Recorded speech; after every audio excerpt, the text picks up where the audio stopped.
de Cristo en el Calvario, en la cruz del Calvario. Vamos a hablar acerca de su muerte, acerca de su resurrección, acerca de sus sufrimientos y acerca del significado de todo esto para nuestra vida.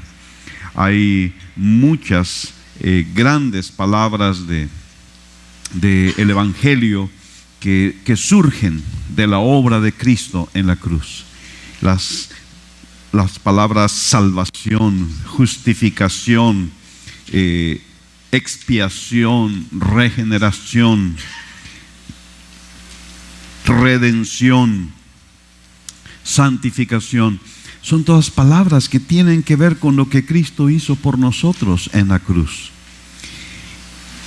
Y vamos a iniciar hablando de una de estas grandes palabras, que es la redención. Para entenderla más cabalmente, necesitamos ir al Antiguo Testamento. Necesitamos recordar, repasar algunas de las grandes historias que el Nuevo Testamento contiene, que están allí para nuestra enseñanza, para que nosotros podamos ver en una manera práctica, en figura, los secretos maravillosos de la obra redentora de nuestro Señor Jesucristo. La primera historia que quiero recordarles es la historia de la formación de la nación de Israel. Cuando ellos eran solamente un pequeño clan familiar compuesto por unas 70 personas, los israelitas tuvieron que ir a Egipto, huyendo del hambre que había en la tierra. Aprovechando que José era el gobernante segundo después de Faraón en Egipto, y él los recibió, les dio la bienvenida. Él estaba palancas ahí con el Faraón, entonces les dieron para vivir una región muy bonita, muy fértil, y por un tiempo todo parecía bien para los israelitas. Tenían que comer bastante, tenían un buen lugar donde vivir y estaban prosperando. La Biblia dice en el primer capítulo de Éxodo que ellos estaban fructificando y se estaban multiplicando, fueron aumentados y fortalecidos en extremo, y se llenó de ellos la tierra. Todo parecía bien al ir a Egipto. Sin embargo, un poco después, José murió y las cosas empezaron a cambiar. Vinieron nuevos gobernantes y empezaron a ver el crecimiento, la prosperidad del pueblo de Israel. Ya no eran 70, ya eran una multitud impresionante. Y entonces empezaron a tomar medidas en contra de Israel. Los egipcios les exigieron tributos, los esclavizaron, los empezaron a meter como campos de trabajo forzado para construir ciudades, y en general empezaron a vivir un tiempo de opresión muy fuerte. Dice la Escritura allí en Éxodo capítulo 1, versículo 13, que los egipcios hicieron servir a los hijos de Israel con dureza y amargaron su vida con dura servidumbre en hacer barro y ladrillo y en toda labor del campo y en todo su servicio, al cual los obligaban con rigor, a latigazos y a golpes y a gritos. Y vivía el pueblo de Israel una esclavitud y una opresión extrema. El colmo fue cuando los egipcios empezaron a matar a los hijos varones, porque tenían temor de que siguieran creciendo, porque a pesar de el rigor con que los trataban, ellos se seguían multiplicando. Así que empezaron a matar a los niños varones, de lo cual, como saben, Moisés escapó en la gracia y la misericordia y la provisión de Dios. Por décadas estuvieron sufriendo estas cosas. Dice el capítulo 2, versículo 23 de Éxodo, que ellos gemían a causa de la servidumbre y entonces clamaron, y ese clamor subió a Dios con motivo de su servidumbre. Ellos no sabían, pero Dios estaba trabajando tras bambalinas. Dios había salvado la vida de Moisés y luego de 40 años lo había llevado al desierto, donde lo estaba preparando para una gran obra que Dios tenía planeada. Un día se le apareció. En el capítulo 3 de Éxodo, en el versículo 7, Dios le dijo: he visto la aflicción de mi pueblo, he oído su clamor, he conocido sus angustias. Por tanto, dice el versículo 10, ahora te enviaré a Faraón para que saques de Egipto a mi pueblo, los hijos de Israel. Cuando Moisés se presentó ante los ancianos de Israel, se alegraron tanto de oír estas noticias. ¡Wow! Dios escucha la oración. Dios está preparando nuestra liberación. Y dice la Escritura que ellos adoraron a Dios al escuchar estas nuevas. Pero cuando Moisés se presentó ante Faraón, a Faraón no le cayó muy bien la noticia. De hecho, se molestó tanto que él dijo: estos israelitas están de ociosos, ahora van a ver lo que significa la esclavitud. Dice el capítulo 5 en el versículo 7: de aquí en adelante no daréis paja al pueblo para hacer ladrillo como hasta ahora. Que vayan ellos y que recojan por sí mismos la paja, pero la tarea de ladrillos no se les va a disminuir, porque obviamente andan de ociosos. Por eso se levantan y dicen que quieren ir y ofrecer sacrificios a su Dios. Agrávese la servidumbre sobre ellos, para que se ocupen en ella y no atiendan a palabras mentirosas. ¡Wow! Tenían que seguir cumpliendo con sus tareas, que ya eran opresivas, ya eran demasiado. Pero ahora tenían que seguir cumpliendo con su cuota, pero además tenían que recoger la paja. El pueblo de Israel se sintió tan afligido en ese tiempo y le reclamaron a Moisés: ¿para qué has hecho? Mira el resultado. La respuesta de Dios es muy imponente. Véanla junto conmigo, por favor, en el capítulo 6, versículos 5 al 8. Asimismo, dijo Dios: yo he oído el clamor de los hijos de Israel, a quienes hacen servir los egipcios, y me he acordado de mi pacto.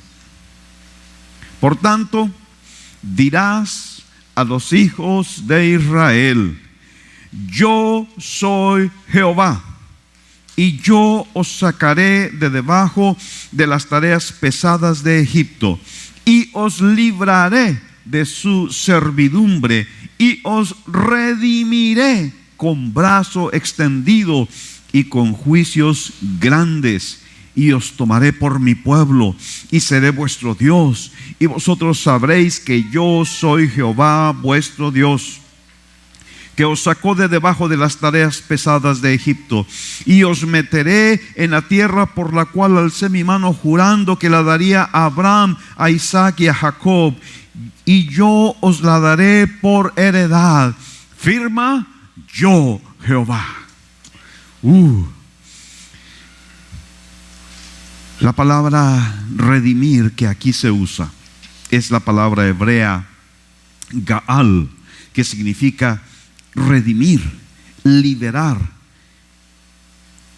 Y también tiene un significado muy especial que significa asumir la responsabilidad de un pariente cercano. Y en un momento veremos más acerca de este último significado. Israel estaba esclavizado por los egipcios. Estaban cautivos bajo un poder tan grande que ellos eran impotentes, incapaces de vencer ese poder y obtener su libertad. Estaban atrapados y no tenían salida, no veían ninguna manera posible de salir de esa opresión, de esa esclavitud que estaban sufriendo. Y entonces solamente la intervención divina podría liberarlos del yugo de esclavitud. Y aquí Dios se está comprometiendo a sacarlos de esa carga pesada, a liberarlos de la servidumbre, a redimirlos con su poder y a hacerlos su pueblo, su propiedad. El corazón del faraón se endureció. Y a pesar de los muchos prodigios que Dios hizo a través de Moisés y Aarón, no quiso soltar a Israel. Fue hasta la noche en que murieron todos los primogénitos de Egipto, que Él finalmente no solamente los permitió salir, sino que les rogaba: váyanse, váyanse por favor, antes de que todos nosotros muramos.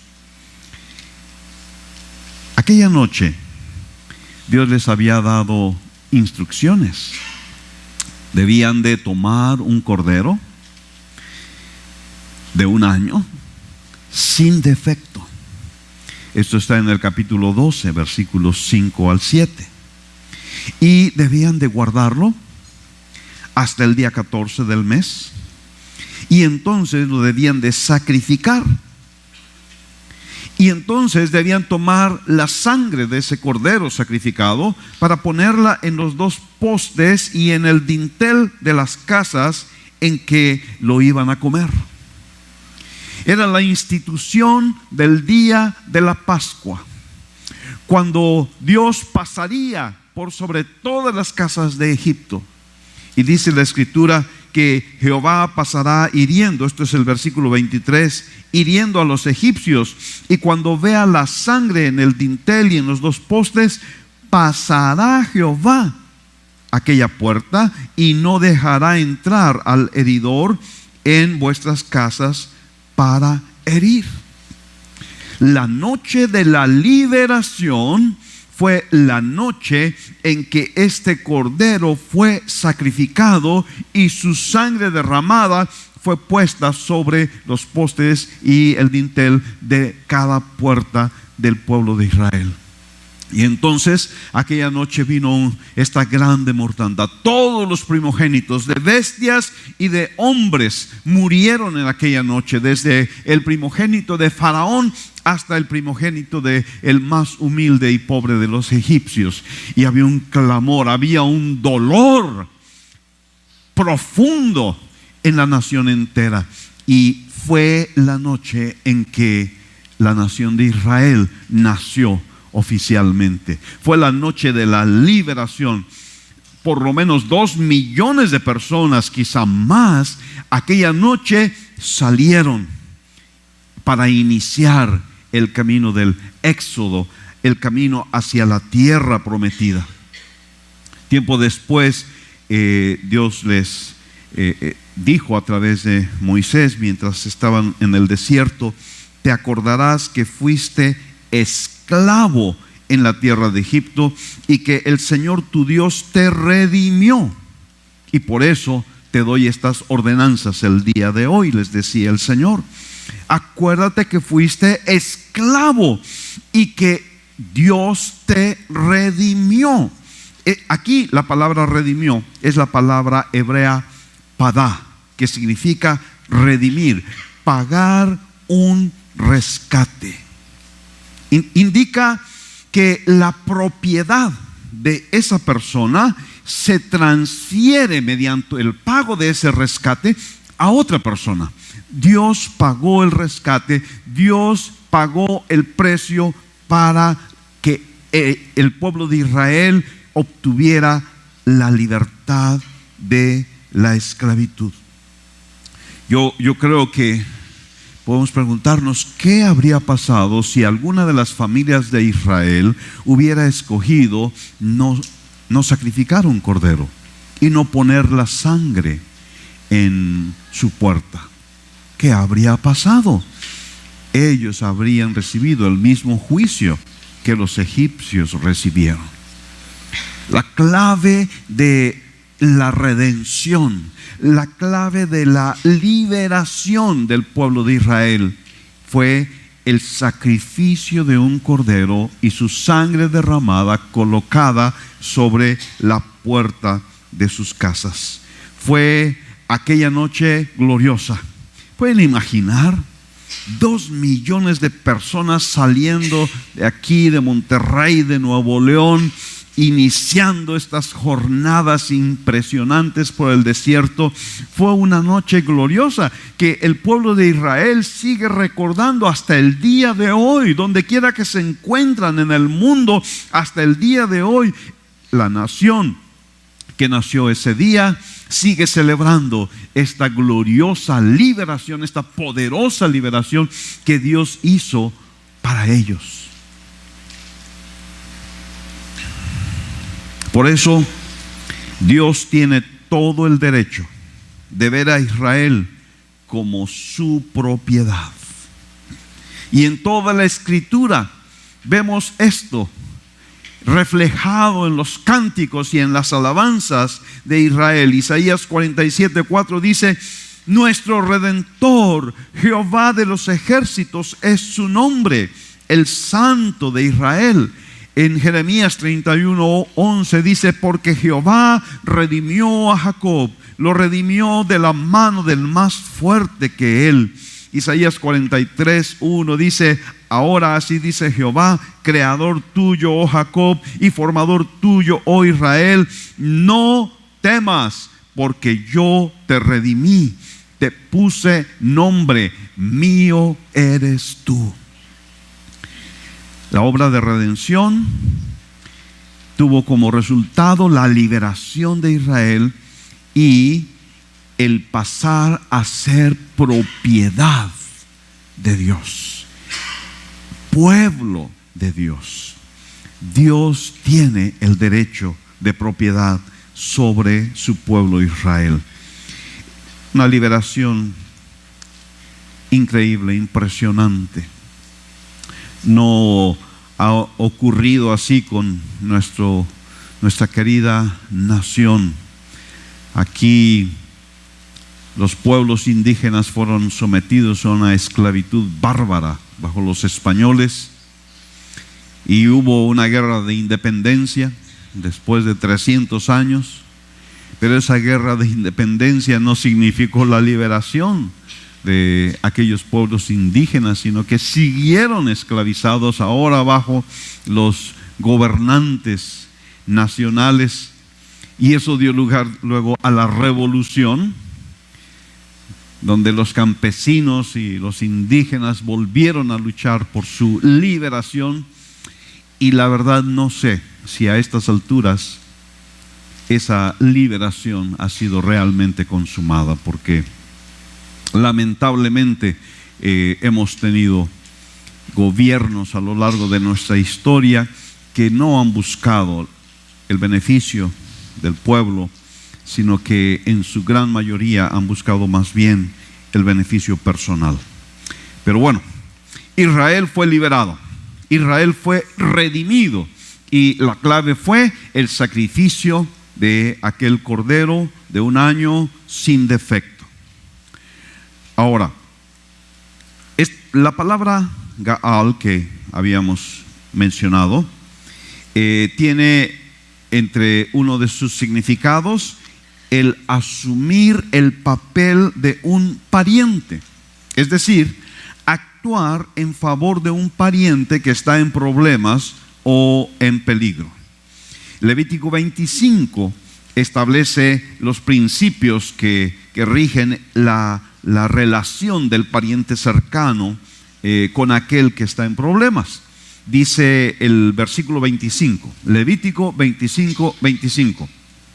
Cuando tu hermano empobreciere y vendiere algo de su posesión, entonces su pariente más próximo vendrá y rescatará lo que su hermano hubiere vendido.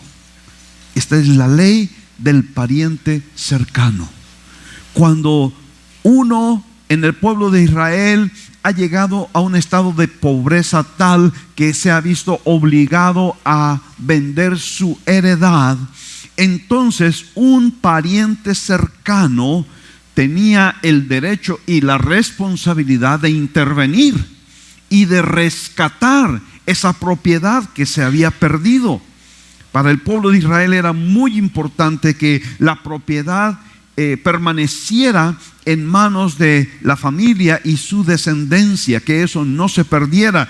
Y entonces el papel del pariente cercano era muy importante para redimir, para comprar, para rescatar aquella propiedad.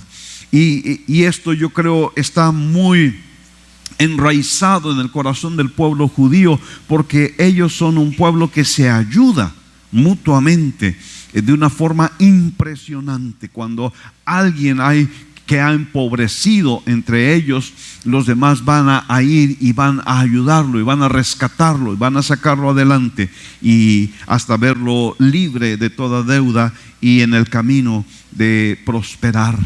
Es el pariente cercano. Más adelante en el capítulo 25, donde estamos en Levítico, nos muestra otra de las facetas de la función de este pariente cercano. Versículo 47. Si el forastero o el extranjero que está contigo se enriqueciere, y tu hermano que está junto a él empobreciere, y se vendiere al forastero o extranjero que está contigo, o a alguno de la familia del extranjero, después que se hubiere vendido, podrá ser rescatado.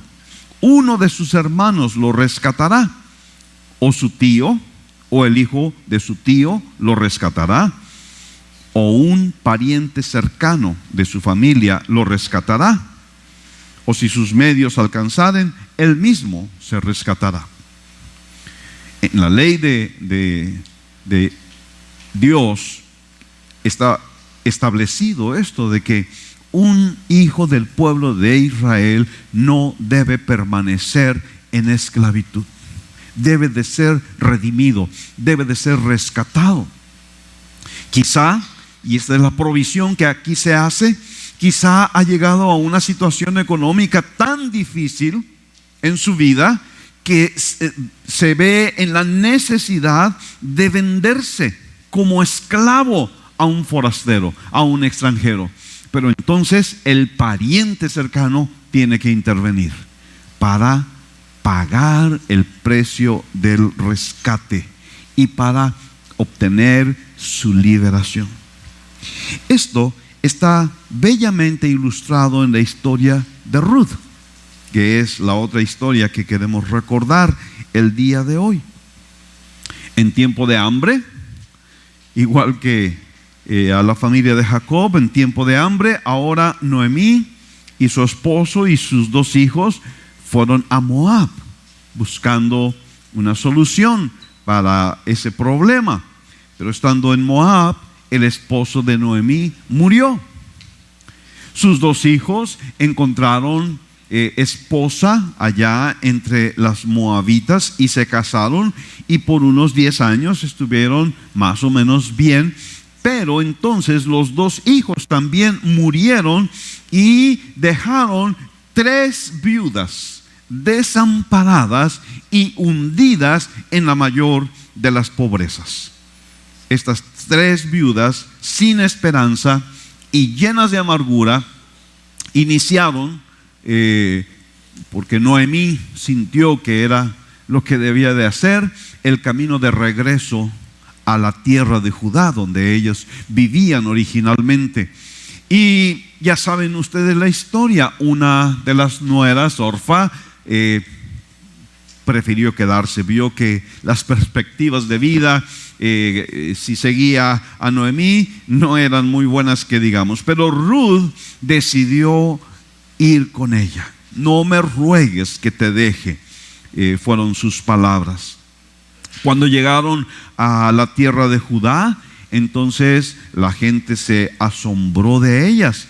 Y Noemí les dijo: miren, yo me fui llena, pero Jehová me ha vuelto con las manos vacías. Ya no me llamen Noemí, ahora llámenme Mara, porque amargura es lo único que tengo en mi vida.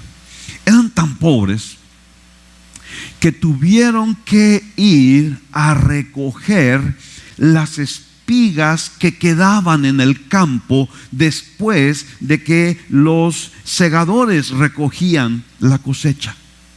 Y quizá por ahí se quedaba una espiguita por acá o una espiguita por allá, y allá fue Ruth para recoger esas migajas para poder sobrevivir. Ese era el nivel de pobreza que ellos tenían.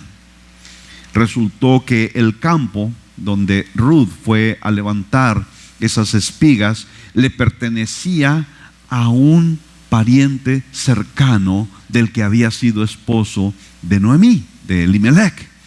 Y este hombre, Booz se llamaba, se dio cuenta de que Noemí había regresado y escuchó los reportes de cómo Ruth había permanecido a su lado, la había ayudado y estaba con ella fielmente, abandonando su propia patria, su propia familia, y era algo que él admiraba.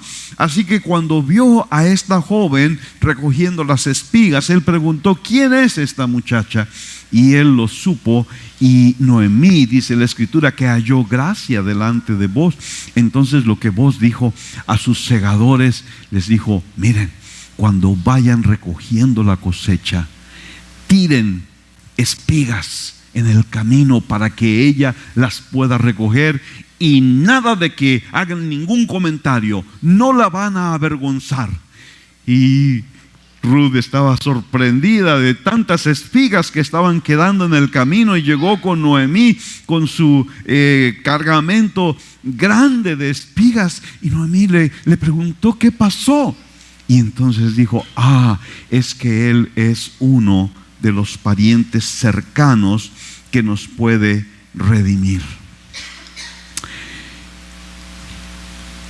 El pariente cercano debía de actuar para rescatar a su pariente que había quedado en la pobreza. Y Booz estaba en esa condición. Sin embargo, había otro pariente que era más cercano que él. Booz para estas alturas se había enamorado de Ruth.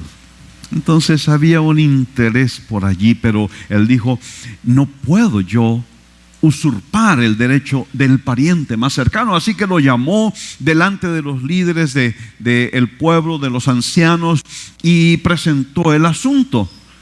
Y le dijo al pariente: ¿sabes qué? Tú tienes el derecho. Si tú quieres, tú puedes redimir. Y el pariente dijo: puedo obtener unos buenos terrenos aquí. Buen judío era él, ¿no? Un buen negocio que puedo hacer aquí. Pero Booz le dijo: nada más que hay un pequeño detallito. Si tú redimes las tierras, también te tienes que casar con Ruth. Y el hombre dijo: ¿sabes qué? No puedo hacer eso. Y le concedió el derecho a Booz. Renunció a su derecho y se lo dio a Booz. Y así fue como Booz pudo rescatar la heredad y cumplir su sueño de tomar a Ruth como su esposa. De ese matrimonio tuvieron un hijo que se llamó Obed, que fue padre de Isaí, que fue padre de David, el rey de Israel. ¿Y de quién descendió eventualmente Cristo, nuestro Señor. El pariente cercano se constituye en el redentor del pariente que ha quedado sumido en la pobreza, y el pariente cercano paga el rescate. Muy bien, esas dos son hermosas historias del Antiguo Testamento que nos ilustran lo que es la redención y que nos hablan acerca de Cristo, nuestro Redentor. ¿Por qué necesitábamos nosotros a Cristo como un Redentor? Porque nosotros y la humanidad entera estábamos bajo la esclavitud del faraón, rey de Egipto, rey del mundo, y vivíamos bajo las ataduras del pecado en nuestra vida. La Biblia dice en Tito capítulo 3, versículo 3, que nosotros también éramos en otro tiempo insensatos, rebeldes, extraviados, esclavos de concupiscencias y deleites diversos, viviendo en malicia, envidia, aborrecibles y aborreciéndonos unos a otros. Esa es la esclavitud en la que vivíamos, y esa es la esclavitud en la que vive la humanidad entera. Si algo me ha quedado muy clavado en el corazón en estas últimas semanas, como se los he mencionado ya, es el ver la esclavitud en que vive la gente. Esclavitud de idolatría, esclavitud de tradiciones, esclavitud de culturas equivocadas, esclavitud de vicios, esclavitud de pecado. Esto es la condición de la humanidad. Y esto es lo que hace que el corazón de Dios se duela. Y esto es lo que debe hacer que nuestro corazón se duela. Esto es lo que hizo que el Padre estuviera dispuesto a enviar a su Hijo para ser el Redentor de todos aquellos que en Él creen. Y esto es lo que debería de hacer que nuestro corazón palpitara ansiosamente por llevar el mensaje del Evangelio a todos aquellos que viven en esclavitud. No se dan cuenta, pero hay en sus vidas insensatez, rebeldía, extravío. Son esclavos de concupiscencias. Esto es, son esclavos de malos deseos, deleites diversos. Hay una esclavitud allí. Cuando ellos están caminando en sus malos deseos, cuando ellos están buscando deleites diversos, cuando el joven o la señorita acepta el evangelio de Hollywood y empieza a vivir en esa manera desenfrenada de promiscuidad sexual y de vicios y de drogas y de alcoholismo, ellos están pensando que están viviendo su libertad, están viviendo a plenitud lo que ellos quieren hacer, y no se dan cuenta que en realidad están viviendo en una esclavitud que los está oprimiendo y que está a punto de matarlos. La Biblia dice, Romanos 6, que nosotros éramos, versículo 17, esclavos del pecado. Esclavos del pecado. Un esclavo no tiene libertad. Un esclavo no tiene derechos. Un esclavo no tiene voz. Como les decía, de aquellas mujeres en aquella tribu en Papúa, las mujeres no tienen voz. Si la familia y el hombre han llegado a un acuerdo y se ha pagado la dote y le toca ser la esposa número 5, no tiene voz ni voto. ¿Por qué? Porque vive en una esclavitud. No hay libertad. Y eso es lo que pasa en la vida de la gente. Y eso es lo que pasaba en nuestra vida. Vivíamos esclavos del pecado. No teníamos voz ni voto. Pensábamos, Pensábamos que teníamos la mayor libertad del mundo, la liberación femenina, diría una mujer moderna que acepta vivir el estilo de vida que Hollywood enseña. Pero eso no es libertad. ¿Sabes qué? No tienen voz ni voto. ¿Por qué? Porque viven en esclavitud del pecado. Mira, Efesios 2 nos muestra esto muy claramente. Versículos 1 al 3.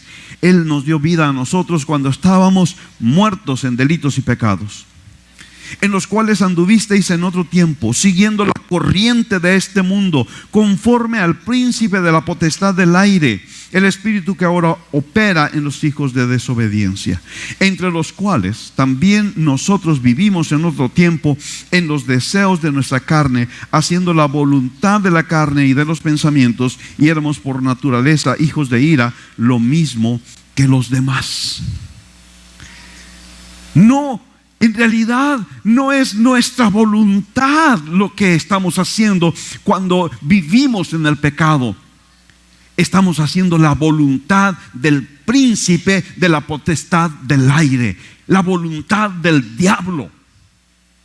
Porque la humanidad vive en esa esclavitud.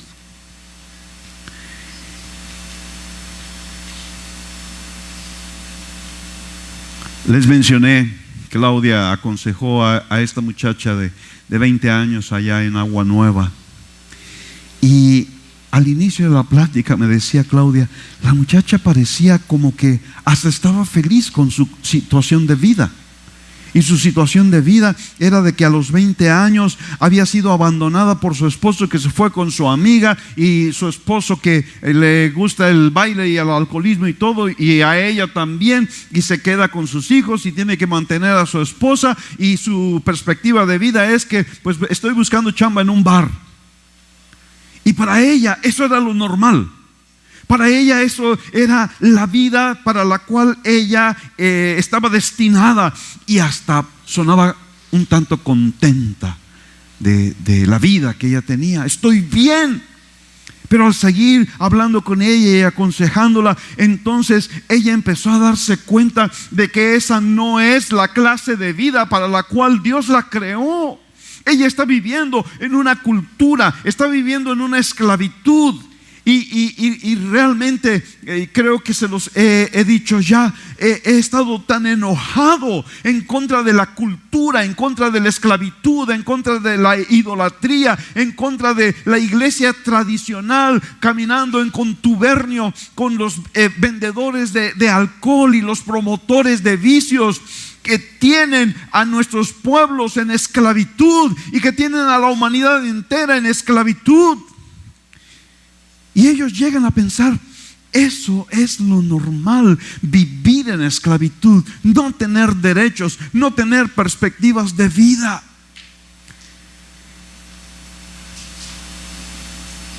Pero no tenemos que ir a los pueblos o a otros países para ver eso. ¿Cuántos jóvenes están viviendo en la esclavitud de la pornografía, en la esclavitud del alcoholismo, aquí en Monterrey, en nuestra ciudad, quizá incluso miembros de nuestra familia? Y cuando alguien está sujeto a esos yugos de esclavitud, parece que eso es la vida. Parece que así va a ser, así era, así es y así será.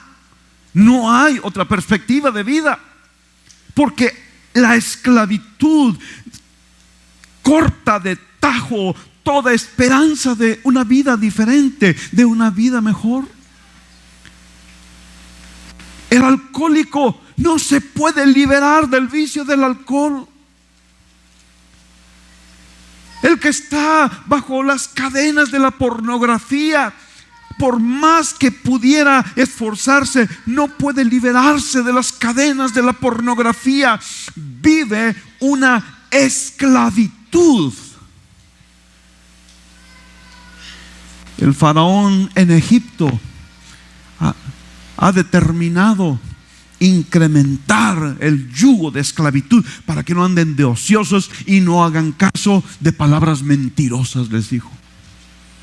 Entonces llega el evangelio a estas personas y el evangelio les anuncia la posibilidad de vivir en libertad, de vivir una vida mejor. Y el faraón les dice: no hagas caso de esas palabras mentirosas.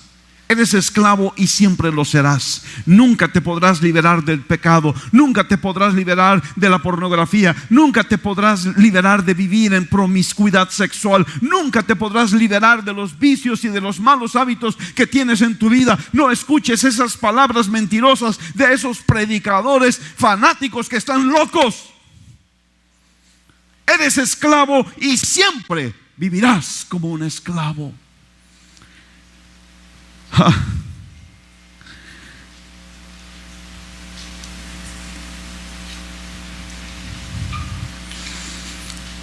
El destino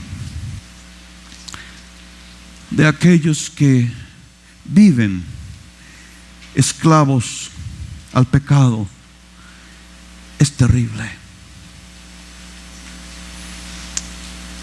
Aún en esta vida, aún en este mundo, el alcohólico y el que cae en cualquiera de esas situaciones va a tener efectos terribles en su vida, en su salud, en sus relaciones, familias destruidas, futuros truncados.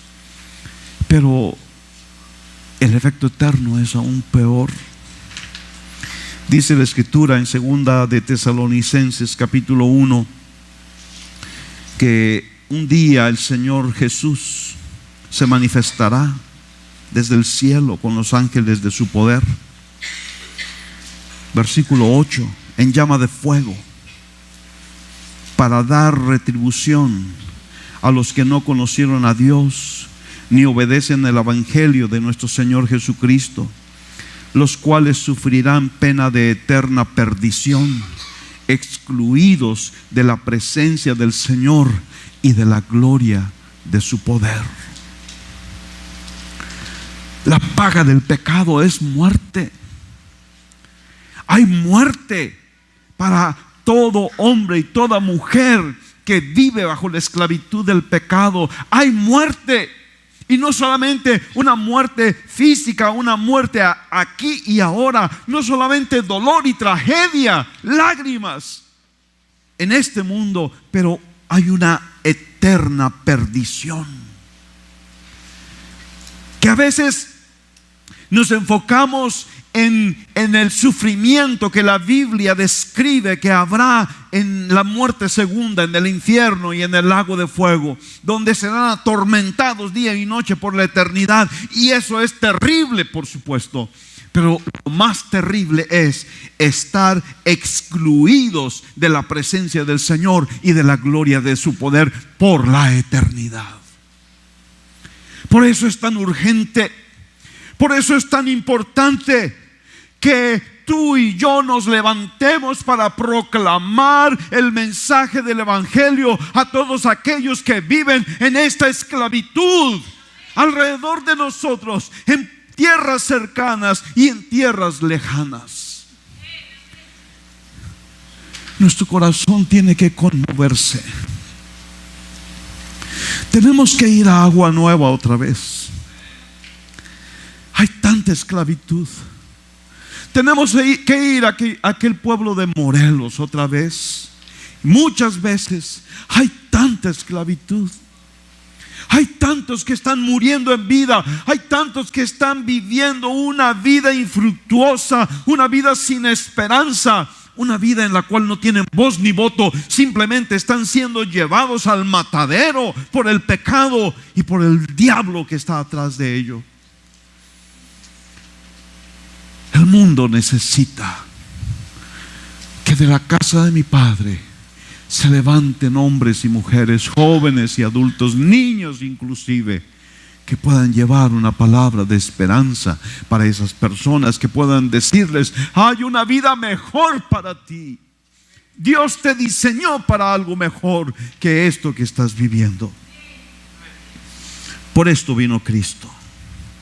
El Hijo del Hombre, dice la Escritura, no vino para ser servido, sino para servir y para dar su vida en rescate por muchos. Esa palabra rescate es la palabra que nos lleva a la redención. Él da su vida en rescate por muchos. Dice Tito capítulo 2 en el versículo 14, hablando acerca de nuestro gran Dios y Salvador Jesucristo, quien se dio a sí mismo por nosotros para redimirnos de toda iniquidad y purificar para sí un pueblo propio, celoso de buenas obras. Ferlo leyó este versículo hace un rato en una versión diferente. Es un versículo poderoso. Cristo se dio a sí mismo. Él es nuestro Cordero de la Pascua. Él es el Cordero de un año sin defecto, que ha sido sacrificado y su sangre derramada. Y cuando su sangre es colocada en la puerta de nuestro corazón, nosotros somos liberados de la esclavitud del pecado. Somos redimidos. Él se dio a sí mismo por nosotros, para redimirnos de toda iniquidad y purificar para sí un pueblo propio, celoso de buenas obras. La palabra griega aquí es lutro, que significa redimir, liberar mediante el pago de un rescate. Hebreos 9:12 dice que no por sangre de machos cabríos ni de becerros, sino por su propia sangre entró una vez para siempre en el lugar santísimo, habiendo obtenido eterna redención, eterna liberación. Somos redimidos por la sangre de Cristo. Cristo nos redimió de la maldición de la ley. Cuando dice esto, la Escritura usa otra palabra que es exagorazo. Es una palabra griega, exagorazo. Significa sacar. Entonces esta palabra exagorazo significa redimir, comprar y sacar. Y se refiere a comprar un esclavo que está en el mercado de esclavos para ser vendido, y entonces es comprado y es sacado del mercado de esclavos para darle completa libertad.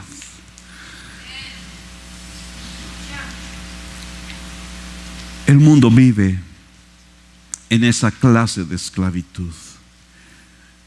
El mundo es un mercado de esclavos.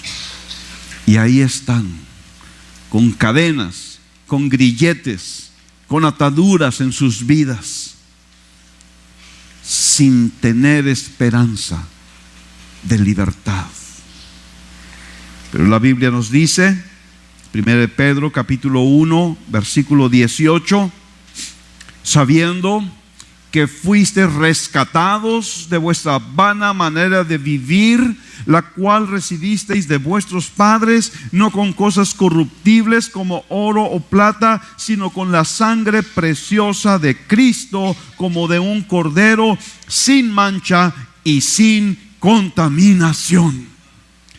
Nosotros necesitamos ver el gran valor que tiene la obra de nuestro Señor Jesucristo. El Cordero sin mancha, el Cordero perfecto, el que no hizo pecado, el que nunca subió en su boca ninguna palabra equivocada. Aquel Cordero santo de Dios que entregó su propia vida, que fue sacrificado y su sangre derramada en la cruz del Calvario para que tú y yo podamos tener libertad, para que tú y yo podamos ser sacados del mercado de esclavos, para que tú y yo podamos por primera vez en nuestra vida ver la luz y saber que hay una vida mejor para nosotros, que Dios ha planeado para nosotros una vida de libertad, de gozo, de paz, una vida abundante. No somos más esclavos. La redención en el Nuevo Testamento se aplica a la salvación personal. Todas las personas del mundo están sujetas bajo esclavitud del pecado. Esta esclavitud solo puede romperse mediante la sangre de Cristo. Y una vez que Cristo nos ha redimido, el creyente recibe un lugar en la familia de Dios y es llamado a vivir de tal manera que refleje la posición que ha recibido como miembro de la familia de Dios. Cristo es el Cordero sin defecto que fue sacrificado para pagar el precio de nuestra redención. Esta redención nos revela nuestra incapacidad para vencer el pecado y para obtener nuestra propia libertad, pero nos revela también a un Dios cuyo amor lo llevó a asumir el papel de pariente cercano para tener el derecho de liberarnos. Cristo es nuestro pariente cercano. Él estuvo dispuesto a rescatarnos porque nos amó. Hebreos 2:14 dice que por cuanto los hijos participaron de carne y sangre, Él también participó de lo mismo, para destruir por medio de la muerte al que tenía el imperio de la muerte, esto es, al diablo, y librar a todos los que por el temor de la muerte estaban durante toda la vida sujetos a servidumbre. Esta es la razón de la encarnación. Esta es la razón por la que Cristo nació en Belén, como un bebé. Se hizo en todo como nosotros, porque Él quería ser nuestro pariente cercano y de esa manera adquirir el derecho para poder redimirnos, para poder pagar el precio de rescate, para ganar nuestra liberación, para liberarnos de la servidumbre en la que nosotros vivíamos. La Biblia dice entonces que Cristo nos redimió. Él nos liberó de nuestra vana manera de vivir. Cristo nos liberó de toda iniquidad, de toda obra mala, de todo pecado. Ahora dice la Escritura que habéis sido libertados del pecado y hechos siervos de Dios. Tenemos por fruto la santificación y como fin la vida eterna.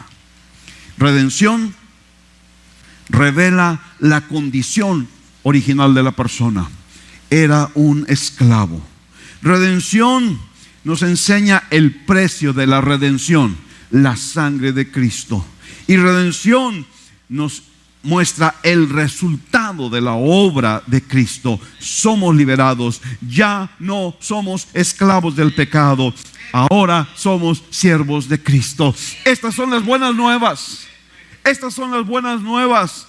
El que era alcohólico ya no tiene que seguir siendo esclavo del alcohol. El que andaba en pecados sexuales ya no tiene que seguir en sus pecados sexuales. El que andaba en cualquier otra clase de pecado ya no tiene que seguir sujeto a esa servidumbre, a esa esclavitud. ¿Por qué? Porque Cristo ha pagado el precio necesario para rescatarlo y para liberarlo de toda servidumbre y de toda esclavitud. Somos libres. Somos libres. Cristo nos ha liberado.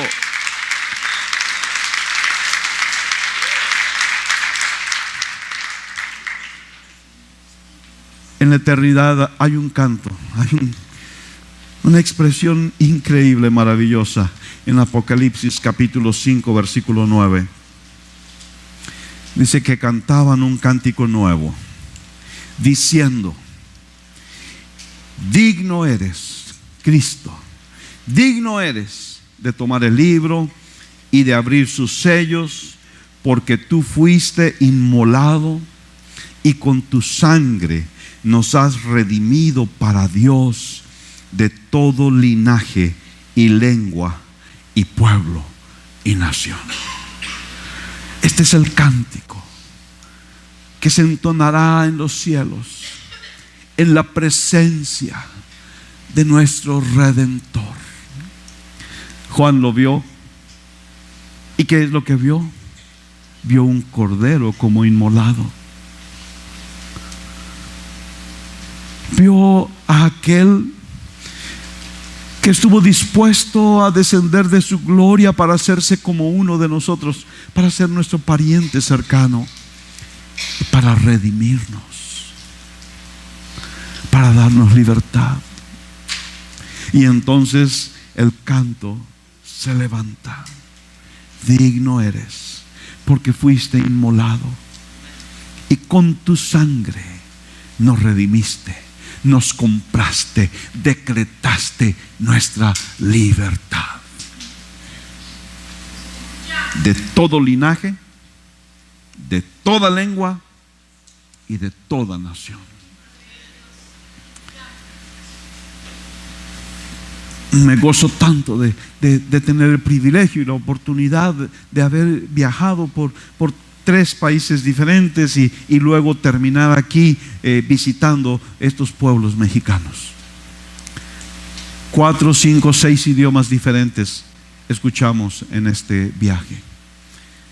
Gentes de diferentes culturas, con aspectos diferentes, con costumbres diferentes, pero en cada pueblo y en cada lugar, en Morelos y en Agua Nueva, en Hyderabad y en Ambala, en Yangon y en Guamena, hay redimidos, que un día juntos estaremos en la presencia del Santo Cordero de Dios, alabándolo, con nuestros corazones rebosando de gratitud por la obra de redención.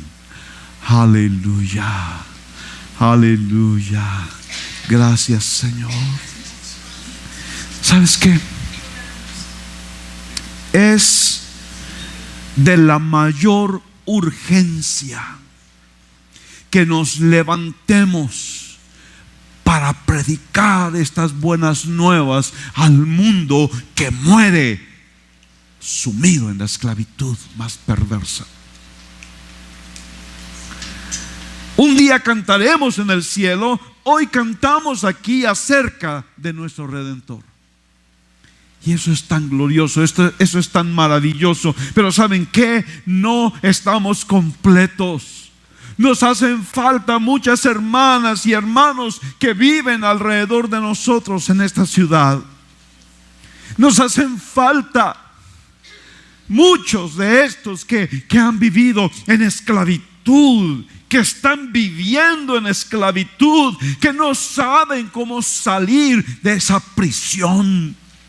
Tenemos que ir y decirles: el Cordero sin mancha, el Cordero perfecto ha sido sacrificado. Su sangre ha sido derramada. Tú puedes tener esta libertad. Tenemos que ir a decirles: Cristo se hizo como tú y como yo, se hizo nuestro pariente cercano, porque nos amó. Porque de tal manera amó Dios al mundo que dio a su Hijo unigénito, para que todo aquel que en Él crea no se pierda, mas tenga vida eterna. Nuestros amigos, nuestros compañeros en el trabajo, los vecinos en la comunidad, la gente en los pueblos, no necesitan seguir viviendo en esclavitud, no necesitan ir a la condenación eterna. ¿Por qué? Porque hay un Redentor, hay redención, hay libertad, hay una vida mejor. Cristo derramó su sangre, Cristo pagó el precio. Ellos también pueden ser libres como nosotros ahora somos libres.